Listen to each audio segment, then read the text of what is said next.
ఒక app release చేయబోతుంది. రాష్ట్రంలో ఎక్కడైనా కానీ ఎవరికైనా కానీ ఏ అధికారితో అయినా కానీ హరాస్మెంట్కి ఎవడైనా లోన్ అయితే ఆ యాప్ లేకపోయి యాప్ అడిగే క్వశ్చన్, నీకు ఏ రకంగా అన్యాయం జరిగింది అని. ఫలాని అధికారి నన్ను ఫలాని రకంగా ఫలాని వాడి ఇన్ఫ్లుయెన్స్లో నన్ను అన్యాయంగా నా మీద కేసు పెట్టి నన్ను చిత్రహింస పెట్టినాడు అని చెప్పి ఎవడైనా కూడా యాప్ ద్వారా ఆ అధికారి పేరు దగ్గర నుంచి ఆయనకు జరిగిన ఏ పరిస్థితుల్లో ఆయన ఏ రకంగా ఇబ్బంది పడ్డాడు అనేది ఆయన చెప్పచ్చు. ఆయన దగ్గర ఏదైనా ఆధారాలు ఉంటే ఆ ఆధారాలు కూడా ఆయన అప్లోడ్ చేసే ఫెసిలిటీ కూడా కల్పిస్తూ ఉండాలి.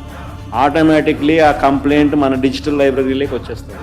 రేపొద్దున మనం ముఖ్యమంత్రి అయిన తర్వాత ఆ డిజిటల్ లైబ్రరీ మనం ఓపెన్ చేస్తాం. అది ఓపెన్ చేసి ఎవడెవడైతే మన కార్యకర్తలను అన్యాయం చేసి వాళ్ళందరినీ కూడా చట్టం ముందర ఏ రకంగా నిలబెట్టాలనో ఆ రకంగా నిలబెట్టించి అందరినీ కూడా సినిమా చూపించే కార్యక్రమం